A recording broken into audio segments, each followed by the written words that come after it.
지금 중공업 미분양의 83.5%가 지방에 있거든요. 이거를 지금 계속 털어내지를 못하고 있어요. 예전에 나왔던 5년 양도세 면제는 제가 이제 이야기하기도 좀 입이 아픈데요. 한 3년간 계속 이야기해 왔어요. 이거 하지 않으면 절대 안 없어진다. 그러면 지방은 살아날 가능성이 저는 1도 안 된다고 봐요. 그러면 그냥 서울 사는 게 좋아요. 지방 출신인 저는 되게 가슴이 아프거든요. 그렇지만 제가 상담적이라든지 투자적인 차원에서 본다 그러면 그게 훨씬 투자 가치가 있는 거라고 볼 수밖에 없거든요.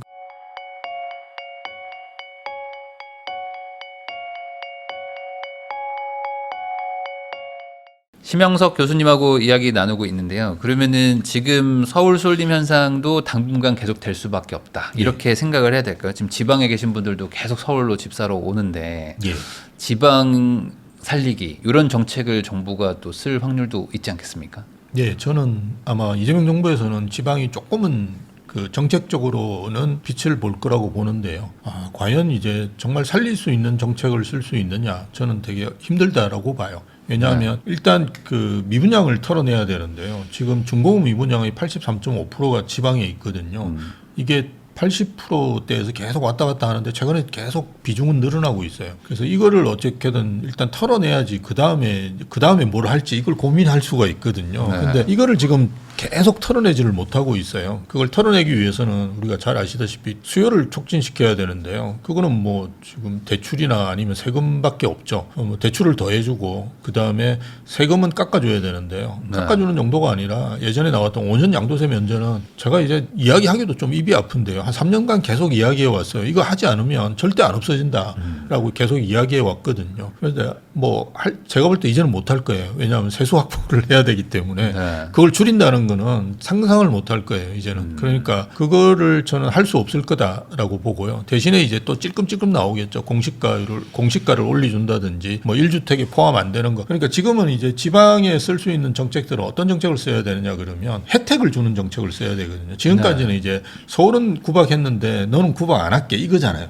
대출 규제도 서울은 하는데 넌 안 할게지. 뭐 더 해주는 건 없잖아. 그러니까 안 때릴 게죠. 그러니까. 때리지 않겠다. 서울은 때리는데 넌 그냥 때리진 않고 가만히 두면 둘게 이거거든요. 근데 무슨 집 살아나겠어요? 살아날 수가 없는 구조를 만들고 있는 거죠. 근데 살아나려면 이제 혜택을 줘야 되죠. 서울은 그 때리는데 넌 그냥 도닥여 줄게 이런 식으로 나와야 되는데 그런 정책이 나온 게 없어요. 예, 그렇지만 뭐 계속 내겠죠. 뭐 1주택에 포함 안 시키고 뭐 저거 이런 거 하는데 그거는 아무 이제 도움이 안 되고 아까 말씀드렸던 5년 양도세 면제라든지 아니면 지방에는 뭐 대출을 더 해준다든지 뭐 미분양에 대해서 그죠. 이런 정책이 나와야 되는데요. 아마 그건 하기 힘들 거예요. 그런 대책들이 다 돈이거든요. 근데 뭐 본인들 지금 써야 될 돈이 있는데 그런 쓸데없는 데 쓴다라고 생각할 거예요. 그러니까 거의 못 할 겁니다. 그리고 지방을 살리기 위해서는 저는 뭐 고향도 부산이었고요. 그리고 학교 예전에 뭐 제가 전임 교원으로 근무했던 학교도 부산에 있었던 학교입니다. 영산대학으로. 그래서 그 뭐 지방에 대한 애착은 되게 있는데요. 이걸 하려면 메가시티로 가는 거 외에는 방법이 없어요. 그 메가시티가 뭐냐 그러면 지방의 한 도시를 엄청나게 키워야 돼요. 제2의 서울을 지방에 만들어야 된다. 근데 어디를 만들지는 이미 정해져 있거든요. 광주, 대구, 부산 뭐 이런 데 딱 정해져 있잖아요.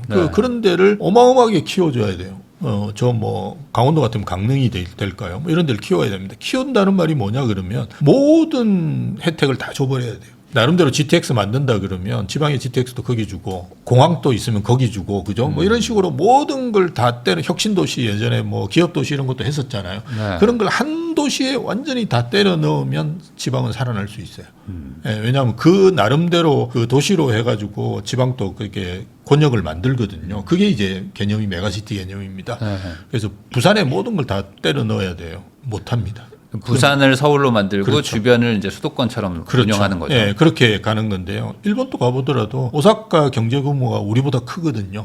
그래서 사람들이 잘 그런 거를 잘 상상을 못하는 것 같아요. 그러니까 오사카에도 가보시면 엄청난 기업들이 있어요. 예, 그런 기업들이 오사카를 중심으로 해가지고 이렇게 하나의 경제 권력을 형성하고 있거든요. 우리도 예전에는 울산, 경남 이런 쪽이 컸었죠. 그런 산업단지가 되게 많았었는데요. 지금 여기도 그냥 휘청휘청하거든요.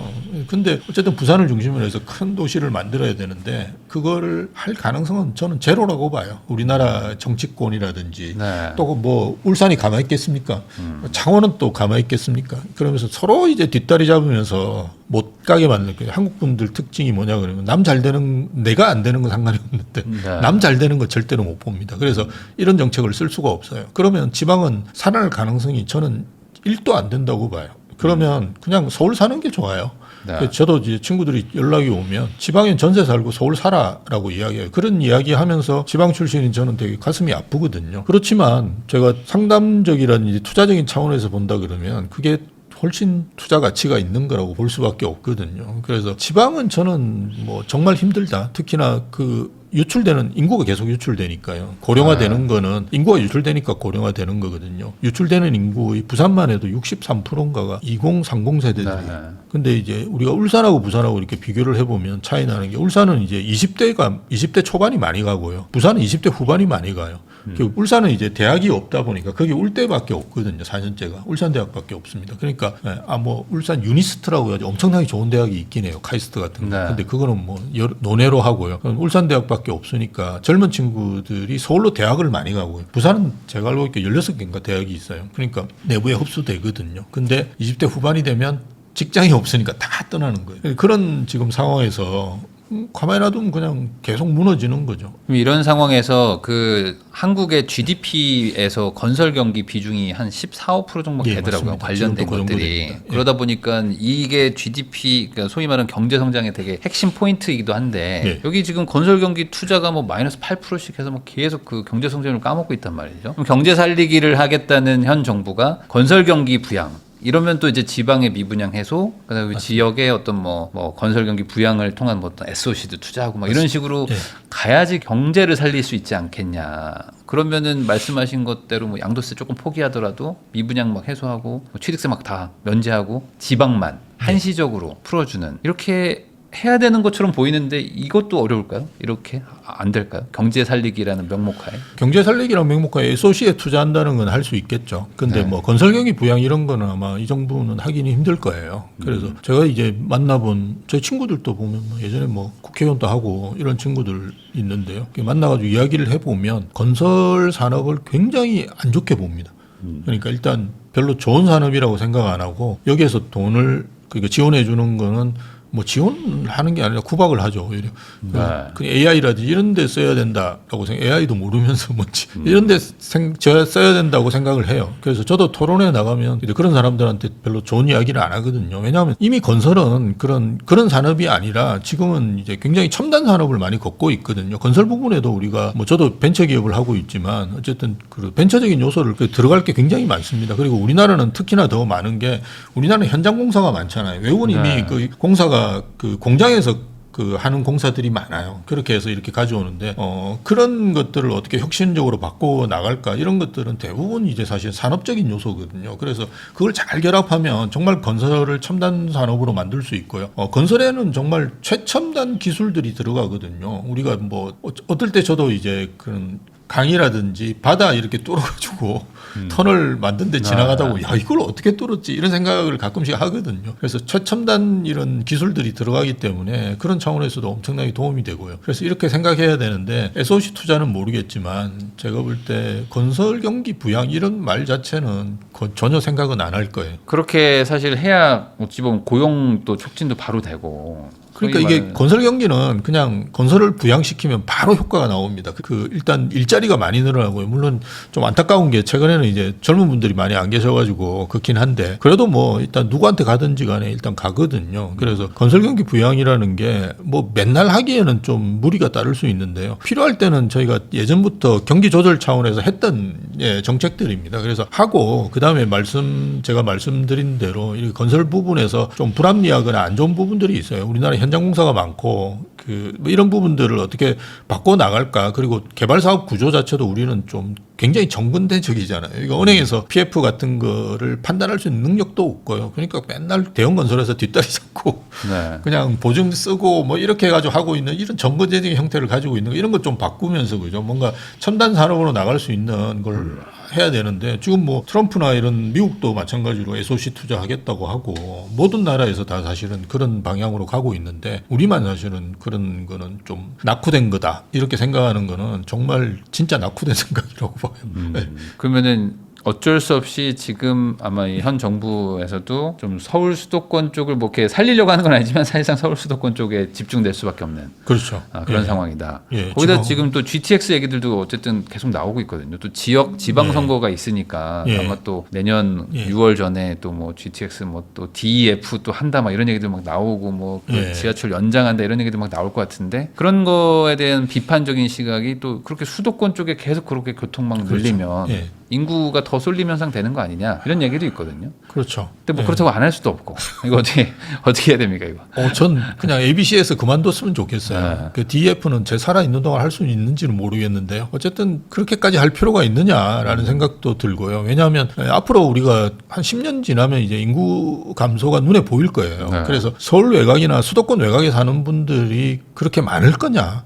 저는 좀 다르게 보거든요. 그래서 네. 그걸 그렇게까지 연결시켜 가지고 모든 데들을 뭐 30분 만에 강남으로 오고 근데 그런 지역이 이제 살아날 수 있으면 상관이 없는데요. 이게 살아나기가 힘들거든요. 그래서 왜냐하면 이게 빨대 효과라 그래가지고 어쨌든 좋은 거 강남만 좋아지거든요. 그러니까 GTX를 만든 목적은 이게 처음에 슬로건에 나와 있어요. 도심과의 접근성을 강화한다거든요. 그러니까 도심과의 접근성을 강화하면 도심으로는 사람들이 굉장히 많이 몰린다는 많이 거고 몰리죠. 또 이제 도심에서 놀다 옛날에는 우리가 파주 운정에서 그냥 친구들하고 술을 마셨는데 이제는 10분 20분만 하면 삼성동에 가서 술을 마실 수 있는데 누가 그 파주 운정에서 술을 먹겠습니까? 그러면 완전히 상권은 죽고 그냥 출퇴근만 하는 거거든요. 그리고 그 역 주변만 살아나는 거고요. 그러니까 그런 게 과연 지금 왜 필요한지 GTX 같은 거는 저는 뭐 더 이상 할 필요가 없다라고 보고요. 오히려 앞에서 말씀드렸던 지방에는 좀 필요합니다. 지방은 지금 우리가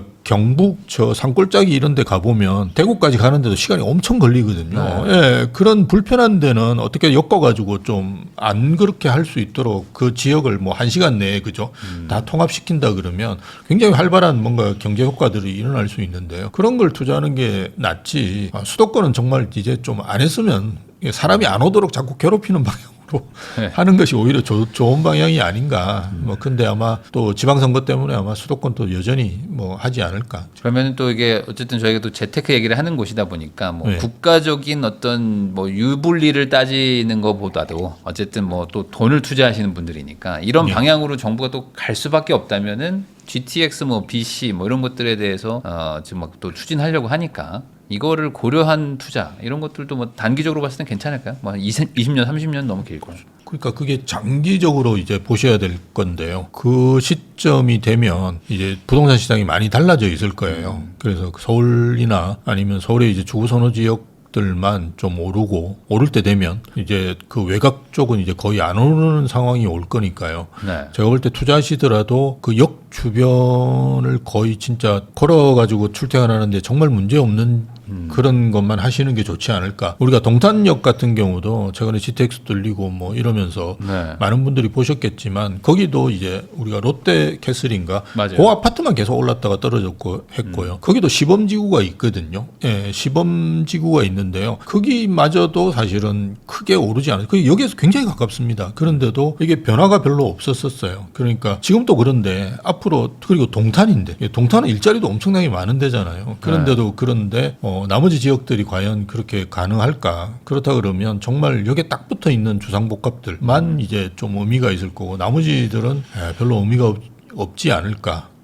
그렇게 그러니까 그게 언제 개통을 할지 그죠? 그때 시점에 부동산 시장이 어떻게 돼 있을지 이런 걸 고려해 본다 그러면 저는 별로 권해드릴 수가 없는 것 같아요. 그럼 역설적으로 그 수도권 쪽에 계신 분들도 GTX 역에서 멀으면 또 그게 또 상대적으로 더 나빠지겠네요. 그렇죠. 그래서 차라리 그러면 뭐 가까운 데 있거나 예, 역에 딱 붙어 있는 역에 붙어 있거나. 네, 원래 그 개발 자체를 역에도 많이 하거든요. 네. 이제 그런 단지들을 고르시는 게 좋지. 뭐 GTX 권이다, 생활권이다. 이거는 이제 앞으로 의미가 없을 가능성도 있죠. 예. 그렇죠. 뭐 다른 나라 같은 경우는 뭐 마을 버스도 이제 작동을 안 해가지고 막 맞습니다. 진짜로 이제 빈 집들 생기는 경우도 있는데. 진짜 심각합니다. 그러니까 일본의 신도시들 보면 그 어차피 지방자치단체에서 돈을 내 가지고 해야 될 일들이거든요. 그런 네. 것들이 이제 그 직장인들도 거의 없어요. 왜냐하면 이게 불편해지면 그 다음부터는 젊은 직장인들은 다 떠나거든요. 왜냐하면 뭐 이제 직장을 다니기가 너무 불편하니까. 그렇죠. 그러니까 예, 유통시설도 없어지고 뭐 예전에 이마트 있다 이마트 없어지고 이러면 사는 게 불편하기 때문에 들어갑니다. 들어가는데 계속 그러다 보면 이제 지방자치단체에서 이제 돈을 써서 교통 여건이나 이런 걸 개선하기 힘들거든요. 그럼 예전에 1시간마다 왔던 버스가 이제 3시간 그러다가 이제 하루에 하나 오거든요. 네. 예, 그런 신도시들이 꽤 됩니다. 그래서 그런 걸 따져본다 그러면 우리의 미래를 좀 예측해 볼 수 있지 않을까. 예, 그렇게 보는 거죠.